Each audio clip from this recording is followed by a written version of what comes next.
and I are doing a great British bake-off today, except we're not in the bake-off tent. We are out in our wilderness environment, in our woodland camp, right by our fire. And as you can see, we've got a chicken on the spit at the moment. So we're hoping that dinner tonight is going to be a succulent roast chicken with some baked potatoes and freshly made bread. So you can see here a selection of our ingredients that we've got, and most of these have been donated by the local community, which is so lovely of them. And the first thing that we have to do is to collect 2 sticks on which we are going to wrap the dough once we've made it and then cook it on the fire. So in order to do that, I have to really carefully choose the sticks that we're going to use.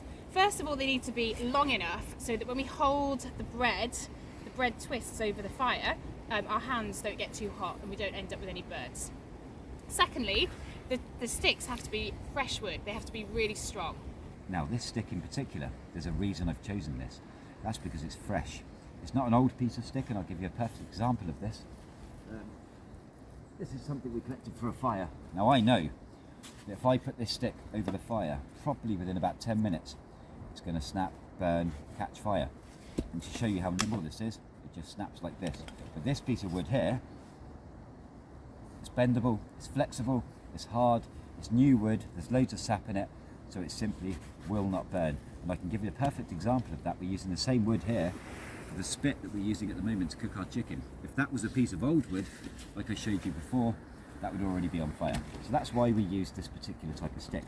Now, when we're doing bread around it, we wrap the dough around the piece of stick. The reason we take the bark off is because the bark in itself is much more flammable, and it's going to be the first part of the stick that's going to catch fire, and that's the last thing we want when we're making bread.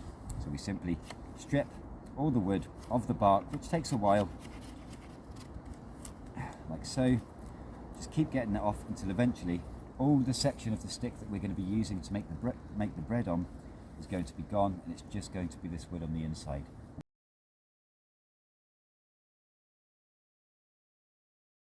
Right, so in these pots I've got the ingredients for our dough. We've got self-raising flour. Flour. The type of flour is important. It's going to rise, isn't it? Self-raising flour, a little bit of sugar and a little bit of salt. And now I'm going to pour in the water. So I'm going to estimate. Okay, so actually we don't put 400 in one go, we put 200 in each, and we stir, and then we add the water bit by bit as we begin to knead the dough. Okay. I think that will probably do for the first instalment of water. Right. I'm so chuffed that I walked all the way down to John's Haven, mate, to get water today. I know, it's a good job. You might have to do a second run. Oh yeah, check this out. You need to get a close-up. Starting to become doughy. The great thing about Zoom. Take a look. Yep, everybody wants to be sick. Yeah, I'm going. I agree, it doesn't look that appetising now, but it looks a bit like Oliver Twist dinner. So we're going to wait for the finished product. Well, I'm going to knead it after this. In fact, I'm going to start kneading it pretty pronto. Okay. This is actually I've never made. So what stage is this, babe? Oh, I'd say it's stage 3. Stage 1, prepare the fire in the sticks. Stage 2, get the ingredients in the bowl. Stage 3, start mixing and kneading the dough. Stage 3, part 1, mix. Stage 3, part 2, knead.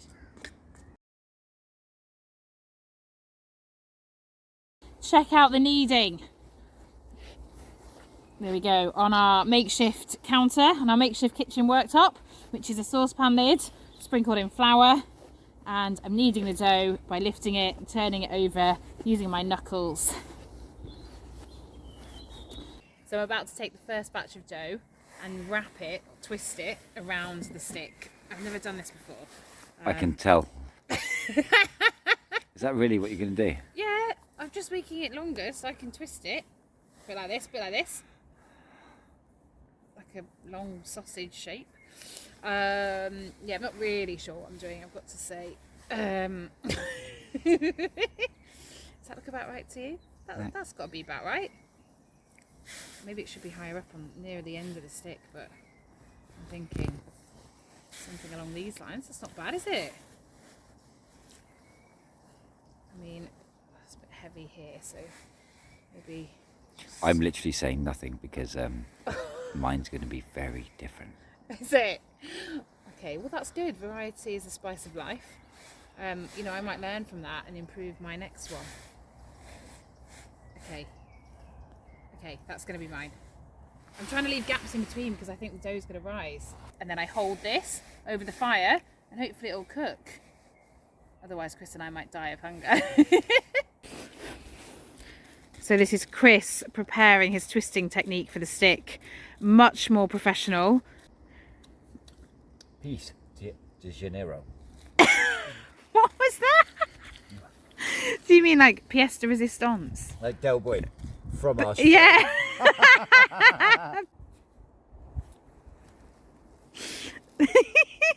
Yeah, good dough, babe. Just wait and see. All right. It's all about evenness.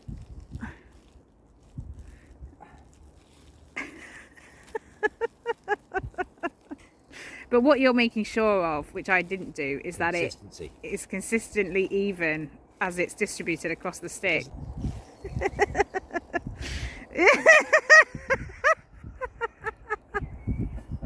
Oh, I can't wait to see how these are going to turn out.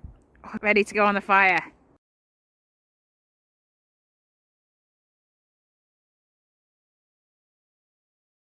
What you see in front of you is the result of our Great British Bake Off in the great outdoors. Now, I have to say, they haven't come out exactly as I imagined they would. The left one here is mine. Obviously, this is a competition, so we've got I think there needs to be a score on appearance. So the left one is mine. Now, basically, where I went wrong was to wrap it too thick around the stick. So it was really, really thick, in fact, and we had a lot of spillage over the fire. You can see some remnants here, some burnt pieces of dough, which didn't quite make it, unfortunately. So this is what could be salvaged of mine. And then on the right, we've got Chris's. Now, I think you'll agree, it's a slightly more professional look. It was wrapped better, a thinner wrap. So appearance-wise, yeah, so let's just give it a score on appearance first. What do you reckon out of 10? Well, mine's obviously a 10. I'm going to give you a 6. Right, I think you're being over generous there to give yourself a 10. Look at this section here, which is like totally disintegrated. There's a whole bit missing on yours. You can't get a 10 for that. I'm going to give you... It obviously got lapped up by yours, darling. With these mushrooms that are growing off the side. I'm going to give you a 7. It's like a cornice. Yeah, you get a 7 because I quite like the colouring on yours, especially, you know, here you can tell it's been well cooked, but here we've got this lovely golden shade. See there? Yeah, I like that. Whereas mine, it's kind of it looks undercooked and overcooked. Listen, I'm going to give you, what did I get? You got a 7. Okay, I'm going to give you a 6.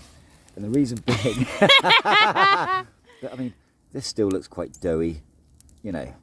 It's the sort of thing you'd feed to your badger. I think it's undercooked. It looks like an elephant's ear. Yeah, it doesn't look great. It looks like a piece of fungus growing off a tree, doesn't it? Let me try off it a like dead that. tree. Right, we're on the taste test now. We've moved on. So Definitely rosemary.